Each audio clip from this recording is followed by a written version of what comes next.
Pedro no conocía el mar.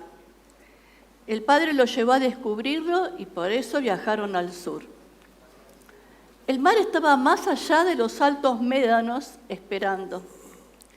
Cuando el niño y su padre alcanzaron por fin aquellas cumbres de arena, después de mucho caminar, el mar estalló ante sus ojos. Fue tanta la inmensidad del mar y tanto su fulgor que el niño quedó mudo de la hermosura y por fin consiguió hablar. Temblando, tartamudeando, pidió a su padre: ayúdame a mirar. El niño pidió a su padre: ayúdame a mirar. Digo como estuve con Moisés. Aquí que los ojos de otros puedan ver cuando nuestras vidas gozan del favor de Dios. Aunque se mire. Los fariseos miraban al Señor mirándolo con juicio, desde si Él sanaba en sábado, si cumplía la ley, si respetaba todos los mandamientos. Pero la mirada de Jesús era una mirada de gracia y compasión. Germán lo mencionó, dice que cuando vio la multitud sintió que compasión de ellos, porque eran como ovejas que no tenían pastor. Y nosotros podemos encontrarnos, no sé si con una multitud, espero que no, pero encontrarnos con personas que andan como ovejas sin pastor. Y el Señor nos quiere hablar en esta mañana sobre cómo estamos mirando, cómo Él nos mira y cómo nosotros miramos las circunstancias. Dice la palabra que el Señor en Mateo 14:14 vio la multitud y sintió compasión de ellos y sanó a los enfermos que le traían. Es interesante que en el contexto de ese pasaje de Mateo, Jesús estaba triste porque hacía poco que había muerto Juan el Bautista. Pero esa tristeza que él tenía, ese dolor que él tenía, no le impidió mirar con compasión y poder hacer lo que las personas necesitaban. Y también nos habla de un enfermo de lepra, que el Señor lo miró, sintió compasión, le tocó la mano y lo sanó en esa enfermedad. Entonces Jesús nos mira con compasión y con amor siempre. La mirada de Jesús no es de condena ni de juicio. La mirada de Jesús es de compasión. Y si alguna vez nos tiene que decir algo y ve, porque tenemos ejemplos en la palabra cuando vio el paralítico en el estanque, vio a la mujer samaritana, vio la mujer que le derramó el perfume sobre sus pies, vio cómo eran las vidas de esas personas, vio lo que les había pasado a esas personas. Y sin embargo, en vez de juicio, preguntó. A la mujer samaritana le dijo: anda a llamar a tu marido. Y ella se sintió confrontada y le dijo: no tengo. Y a la mujer que se derramó el perfume, vio todo el agradecimiento y todo el amor que esa persona podía derramar en la persona de Jesús. Y al paralítico en el estanque, vio que hacía muchos años que estaba inmóvil y que no podía hacer nada, pero también vio las excusas que ese hombre le iba a poner cuando él le preguntara si quería ser sano. Y entonces acá aparecen en las mismas situaciones dos miradas, como nos mira Jesús y como nosotros vemos las cosas. La mirada, los fariseos hacían buenas obras, cumplían con la ley, ayunaban, diezmaban, todo lo que tenían que hacer lo hacían. pero miraban a las personas y miraban a las situaciones sin un corazón que esté lleno del amor de Dios en sus vidas. Y nosotros podemos mirar la legalidad y no mirar con un corazón de compasión, con un corazón reconocer la vulnerabilidad en el otro y tener compasión por esas personas. Hay una parábola en Lucas 18 que dice: luego Jesús contó la siguiente historia a algunos que tenían mucha confianza en su propia rectitud y despreciaban a los demás. Esta confianza en nuestra propia rectitud y despreciar a los demás, yo lo llamaría el fariseo escondido adentro nuestro. Todos tenemos un fariseo escondido adentro nuestro. Pero al ver esa actitud, ¿qué hizo Jesús? 2 hombres fueron al templo a orar. Estaba contando una historia. Uno era fariseo y el otro era un despreciado cobrador de impuestos.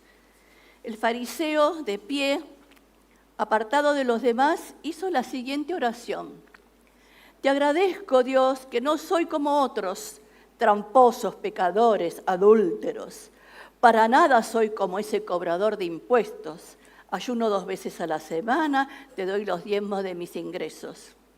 En cambio, el cobrador de impuestos se quedó a la distancia y ni siquiera se atrevía a levantar la mirada mientras oraba, sino que golpeó el pecho en señal de dolor mientras decía: oh Dios, ten compasión de mí, que soy pecador. Les dijo que fue este pecador y no el fariseo quien regresó a su casa justificado delante de Dios. Pues los que se exaltan a sí mismos serán humillados y los que se humillan serán exaltados. El cumplimiento de la ley o el ser fieles al Señor no tiene que implicar una mirada descalificatoria de los otros. Dios no vino a invalidar la ley, vino a ampliarla con un corazón de amor. Entonces, esta actitud que tenía el fariseo, te doy gracias que no soy como ese pecador, es una actitud de suficiencia, es una actitud de una superioridad frente al otro. Y en realidad, el Señor no nos llama a tener relaciones jerárquicas, si bien hay posiciones de autoridad, pero siempre digo lo mismo: somos iguales con posiciones diferentes. Entonces, cuando yo estoy frente a mis pastores,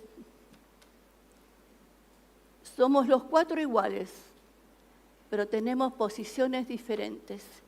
Y según el lugar que cada uno ocupa, se genera como una asimetría. Esa persona que está hablando en este momento tiene autoridad sobre mi vida. Yo no lo veo como una jerarquía, entre comillas, despreciatoria de mi ser, sino que lo veo como alguien que quiere hacer el bien o traer el bien sobre mi vida. Y creo que tenemos que estar muy atentos y ser muy cuidadosos de cómo miramos estas relaciones y cómo miramos estas situaciones, con qué actitud estoy mirando. No hacia afuera, puedo tener una sonrisa, hacia el corazón, hacia adentro. ¿Qué me está diciendo mi corazón? ¿Con qué actitud estoy mirando? Por eso les decía que lo que le tenemos que pedir al Padre es que nos ayude a mirar. Los fariseos siempre acusaban a Jesús de no cumplir la ley. Los discípulos miraban la realidad sin darse cuenta que estaban con Jesús. No lo incluían al Jesús. Cuando el Señor le dice a la multitud que no los despidan porque iban a morirse de hambre en el camino, ¿de dónde vamos a sacar tanta comida? Eran 5.000 personas. El Señor le dice, ¿cuánto tenés? 5 panes y 2 peces, tráelos. El Dios del imposible multiplicó la comida para los 5.000, sin contar las mujeres y los niños. Y sobró. Entonces, aún como yo veo las cosas, como vivo las cosas, ¿con qué mirada la veo? ¿Lo veo con una mirada inclusiva de Dios, aunque sea el mejor cristiano que yo crea del planeta? ¿O lo miro con una mirada de duda, de temor? Y será, cuando yo era chica, allá le voy hace tiempo, y me enseñaban a orar,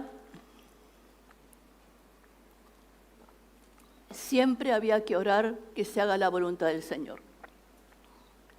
Entonces, nunca se podía poner el deseo, porque parece que era pecado.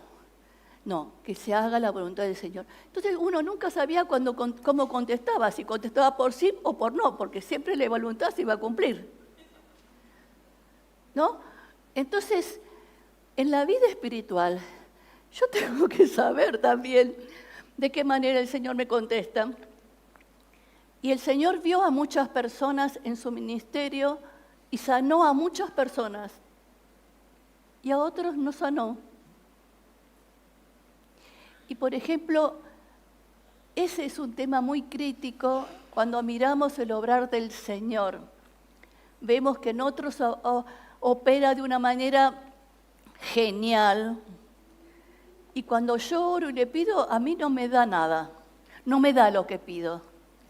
Porque lo miro como desde mis propios ojos y no lo miro como ayúdame a mirar lo que me estás mostrando. Y si realmente pudiéramos hacer una mirada más profunda a las diferentes situaciones que nos pasan, yo creo que a lo largo de la situación veríamos el cuidado, la compasión, el amor y la provisión de Dios. Pero lo miramos desde lo que yo quiero y no desde lo que Dios quiere hacer en esas situaciones. Entonces, necesitamos examinar nuestra mirada.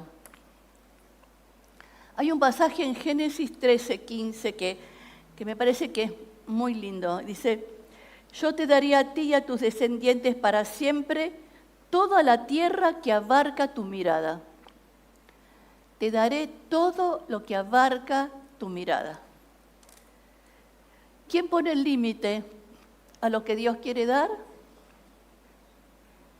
Uno, hasta donde abarca mi mirada. Y muchas veces las personas tienen una mirada de abastecimiento de lo básico y no piensan que Dios puede traer mimos. Y yo creo que Dios en su generosidad nos da mimos a cada uno. Usted piense, un regalo que recibió inesperado, una sorpresa que tuvo linda, alguien le dio un mensaje de gratitud. Miremos como el Señor, hasta donde alcance tu mirada. Entonces tenemos que mirar las situaciones con los ojos de Dios. Lo que era interesante en la época de los fariseos es que ellos veían solo lo que no se hacía y lo que se hacía no se contaba. Y nosotros a veces tenemos esa mirada en el obrar de Dios sobre nuestras vidas y en el obrar de los otros. Nosotros tenemos la mirada de lo que tendría que haberse hecho y no se hizo. Y no se ve lo que verdaderamente se hizo. Nosotros miramos muchas veces desde la mirada del fariseo que tenemos adentro y no miramos desde la mirada de amor y de cuidado del Señor. ¿A vos te parece? Ese nunca viene a la iglesia, ¿vos podés creer? Y cuando viene tiene un testimonio que no te cuento. Yo vengo todos los domingos, hace no sé cuánto que le estoy pidiendo algo y no sé cuándo me va a contestar. ¿Pasa eso? Miramos desde nuestra propia realidad y dejamos a Dios afuera.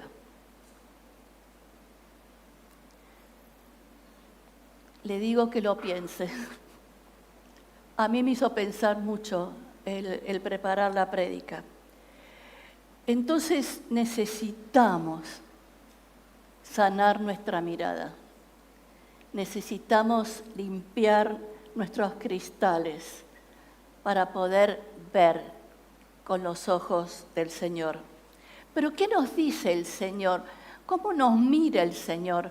¿Cómo es la mirada del Señor?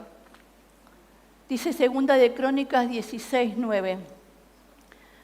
Pues el Señor está atento a lo que ocurre en todo el mundo para dar fuerza a los que confían sinceramente en Él. Y en otra versión dice, porque los ojos de Dios recorren toda la tierra para fortalecer a aquellos cuyo corazón es completamente suyo. El Señor nos mira para fortalecernos, para darnos fuerza. Y dice en Isaías 43, yo soy tu Dios, el Santo de Israel, tu Salvador. He dado a Egipto por rescate, a Cus y Seba en lugar tuyo. Ya que eres precioso a mis ojos, digno de honra, y yo te amo, daré a otros hombres en lugar tuyo y a otros pueblos por tu vida. No temas, porque yo estoy contigo. Porque eres precioso a mis ojos, dice el Señor. Pero a veces aún miramos esta cosa, mirar que yo soy precioso a los ojos del Señor, pero lo miramos desde la mirada del fariseo. Yo soy precioso a los ojos del Señor. ¿Qué quiere que le diga? Es la verdad. Sí, pero yo creo que hay momentos en que no soy tan preciosa, en que no sé si va a decir que soy preciosa. Ahora, el saber que soy preciosa a los ojos de Dios, ¿a qué me habilita? A la humildad. No me habilita ni al orgullo ni a la soberbia, me invita a la humildad de saber que más allá de lo que yo haya hecho, más allá de lo que yo haya pensado, más allá de sigo siendo precioso o preciosa ante los ojos de Dios. Pero no como motivo de orgullo, sino como motivo de una realidad que tiene que sanarme para poder mirar como el Señor me pidió a mí, más allá de mis imperfecciones, poder mirar a los otros más allá de sus imperfecciones. Entonces, la mirada del Señor siempre es de amor para sus hijos. Y si usted quiere buscar en la Biblia lo que Dios mira, hay muchísimos versículos, hay muchísimas historias que nos hablan de cómo mira el Señor, pero hay una especial que a mí me encanta y que me parece que es muy, muy fuerte, muy liberadora, y es el relato de la mujer jorobada. Un sábado Jesús se había puesto a enseñar en la sinagoga y había allí una mujer que estaba enferma desde hacía 18 años. Un espíritu maligno la había dejado jorobada y no podía enderezarse para nada. Cuando Jesús la vio, la llamó y le dijo, mujer, ya estás libre de tu enfermedad. Entonces puso la mano sobre ella y la mujer se enderezó y comenzó a alabar a Dios. El Señor la miró y la llamó.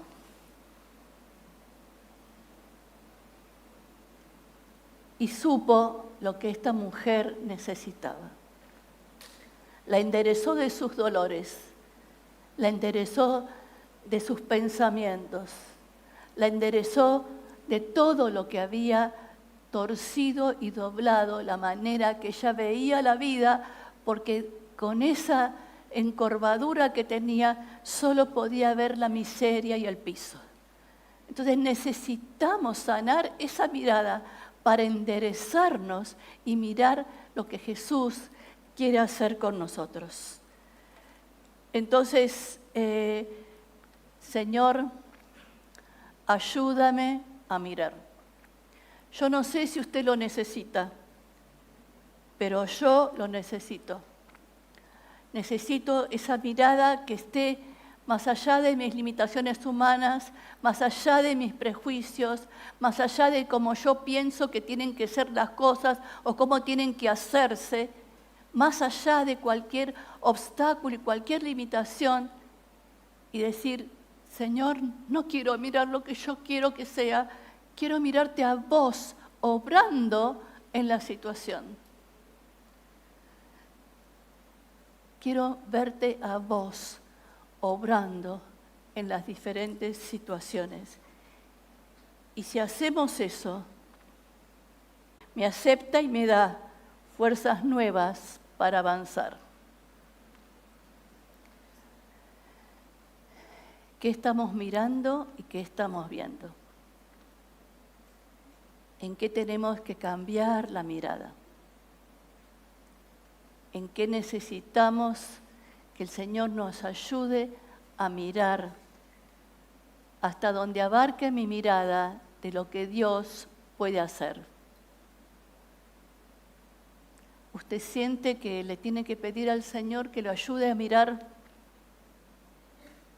Yo creo que todos necesitamos sanar nuestra mirada y que el Señor nos ayude a mirar con sus ojos y poder ver el obrar del Señor sin ningún cristal que opaque la situación. Oramos. Señor, cuánto necesitamos trabajar en nuestro interior para poder mirar la realidad con tus ojos, para poder verte obrar en cada una de las circunstancias. Señor, en esta mañana necesitamos sanar nuestra mirada. Y para sanar nuestra mirada necesitamos que nos ayudes a mirar con tus ojos.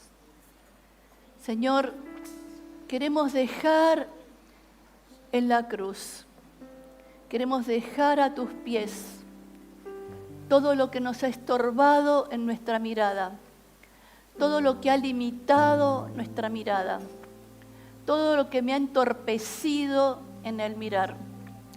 Todas las veces que me miré a mí mismo y te dejé a vos fuera. Necesitamos, Señor, liberarnos de todas esas cargas y poder recibir una visión nueva. Muchas veces, Señor, en tu palabra, vos abriste los ojos para que se vea la realidad verdadera. Y en esta mañana necesitamos que abras nuestros ojos para que podamos ver, para que podamos verte, para que podamos profundizar en lo que significa que el Señor es nuestro pastor, en lo que significa creer en un Dios que hace lo imposible. Señor, a veces cantamos que transformás nuestras ruinas en jardines. Y esta mañana necesitamos que transformes nuestra mirada oscura con la mirada de la luz que viene del Jesús, que es el camino, la verdad y la vida. En el nombre de Jesús. Amén y amén.